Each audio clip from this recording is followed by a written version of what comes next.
hiçbir video oyununun aslında düzeltilmemiş bir yazılım hatasından doğduğunu düşündünüz mü? Bugün milyarlarca dolarlık bir endüstriyi taşıyan, 30 yıldır her çıkışında dünyayı durduran bir seri, aslında bir programcının çıkıp "Ya biz bu hatayı düzeltmeyelim, oyunun kendisi yapalım" dediği o an başladı.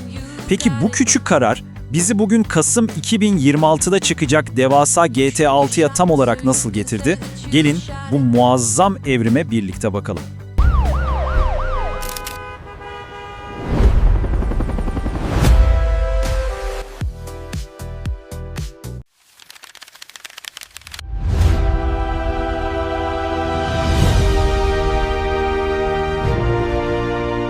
Herkese merhaba, ben Adem Şimşek.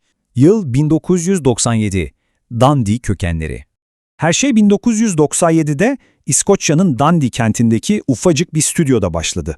Geliştirici ekip Race and Chase adında aslında oldukça basit bir polis hırsız oyunu yapıyordu. Normalde beklenen neydi? Kurallara uyan, gelip sizi sadece tutuklamaya çalışan standart bir polis yapay zekası, değil mi? Ancak kodlardaki garip bir hata, polisleri bir anda aşırı saldırgan, gözü dönmüş ve tamamen tahmin edilemez hale getirdi. İşte kelebek etkisi tam burada devreye giriyor. Ekip bu hatayı düzeltip oyunu normale döndürmek yerine düzensizliği yani kaosu kucaklamayı seçti. Ve o kaos bütün bir serinin temel felsefesi haline geldi. Bir hiciv merceği. Peki basit bir araba çalma oyunu nasıl oldu da bu kadar derin, kültürel bir fenomene dönüştü? Bunun arkasında yaratıcıların inşa ettiği o eşsiz dünya var. Bakın, bu seri Amerikan rüyasını abartılı, çarpıtılmış ve inanılmaz derecede kara mizah dolu bir mercekten yansıtır. Liberty City veya Vice City gibi kurgusal şehirleri düşünün, hepsi aslında tüketim çılgınlığını ve medyanın ikiyüzlülüğünü suratımıza çarpmak için tasarlanmış devasa Luna Park aynaları gibidir. Bir yandan sizi aksiyona ve suça çekerken, diğer yandan da dışlanmışların gözünden topluma şahane bir ahlaki ayna tutarlar. Şimdi bu kaos ve hiciv felsefesinin asıl kültürel patlamayı yaşadığı yer 2000'lerin başındaki o devasa teknik sıçramaydı. 2001 yılında çıkan GTA 3, seriyi tam 3 boyutlu bir dünyaya taşıyarak bugün bildiğimiz açık dünya özgürlüğü kavramını resmen başlattı. Hemen ardından 2002'de Vice City geldi, bizi alıp 80'lerin o neon ışıklı, karanlık mizahla dolu Miami nostaljisine fırlattı ve tabii ki 2004, San Andreas. Bu oyun sadece harita ölçeğini devasa bir boyuta taşımakla kalmadı, aynı zamanda ırk, çete kültürü ve ekonomik eşitsizlik gibi oyun dünyasında o dönem kimsenin konuşmaya pek cesaret edemediği çok derin temaları korkusuzca ele aldı. 2008 yılına geldiğimizde seri artık gerçekten olgunlaşmıştı. O eski çizgi film tadındaki çılgın kaos, GTA 4 ile yerini çok daha kasvetli, çok daha ayakları yere basan bir tona bıraktı. Doğu Avrupa'dan gelen göçmen ana karakterimiz Niko Bellic'i hatırlayın. Onun o savaşla dolu trajik geçmişi serinin Amerikan rüyası eleştirisini çok daha kişisel bir boyuta taşıdı. İşin içine internet kafeler ve oyun içi sahte haber siteleri falan da girince bu muazzam sosyal taşlama tam anlamıyla dijital çağa güncellenmiş oldu. Gelelim 2013'e. Bu çıkış, eğlence endüstrisindeki sınırları kelimenin tam anlamıyla darmadağın etti.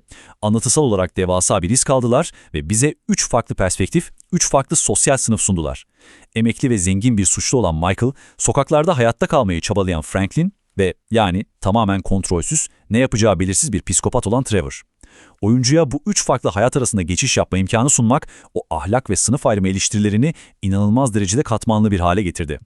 Fakat dürüst olalım. Asıl kalıcı miras kesinlikle GTA Online'dı. Zaten ana oyunlar arasında bu kadar inanılmaz derecede uzun bir boşluk olmasının tek sebebi de bu moddur.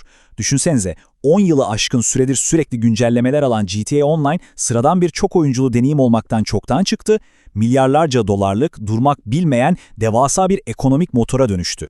Peki tüm bu tarihi miras bizi bugün nereye getirdi? Gelin yayınlanan o büyük fragmanlardan sonra kesinleşen detaylara bir bakalım.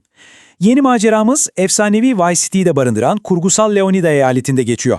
Bu kez merkezimizde gerçek hayattaki o meşhur Bonnie ve Clyde ikilisinden esinlenilen Jason ve Lucia var. Şimdilik sadece PlayStation 5 ve Xbox Series konsolları doğrulandı. PC için biraz daha bekleyeceğiz. Haziran 2026'da açılacak ön sipariş fiyatları ise standart sürüm için $79.99, Ultimate sürüm içinse $99.99 olarak belirlenmiş durumda. Ve işte hepimizin takvimlerine kazıması gereken o büyük tarih. Resmi çıkış tarihi 19 Kasım 2026. Başlarda yaşanan bazı erteleme dedikodularının ardından bu tarih Rockstar ve Take-Two'nun mali raporlarıyla artık çok net, çok sağlam bir şekilde doğrulandı. Şimdi bu sayının büyüklüğüne bir bakar mısınız? 8,2 milyar dolar. Gerçekten inanılmaz. Bu lansmanın ne kadar devasa, ne kadar eşi benzeri görülmemiş bir ölçekli olduğunu anlamak için Take-Two'nun beklentilerine bakmak bile yetiyor. Şirket 2027 mali yılında sadece bu lansmanın etkisiyle 8,2 milyar dolara kadar gelir bekliyor. CEO Strauss Zelnick'in de belirttiği gibi GTA 6 lansmanı şirket için karlılık anlamında kelimenin tam anlamıyla yepyeni bir finansal taban oluşturacak. Ve bu görsel analizimizi bitirirken aklımızda yankılanan o can alıcı soruyu sormak istiyorum. Jason ve Lucia'nın Vice City'ye dönüşü 30 yıllık bu kaos ve hiciv mirasının devasa yükünü başarıyla taşıyabilecek mi? Başlangıçtaki o basit, küçük yazılım hatasından bugüne bu seri hep toplumun karanlık, rahatsız edici ama bir o kadar da çarpık bir aynası olmayı başardı. Peki, Kasım 2026'da çıkacak bu devasa yapım, köklerine sadık kalarak bize yine içinde yaşadığımız dünyanın o tanıdık ama abartılı yansımasını gösterebilecek mi? Şahsen ben sabırsızlanıyorum. Bunu bize zaman gösterecek. Bu analizimizde bize eşlik ettiğiniz için çok teşekkürler. Bir sonraki incelememizde görüşmek üzere.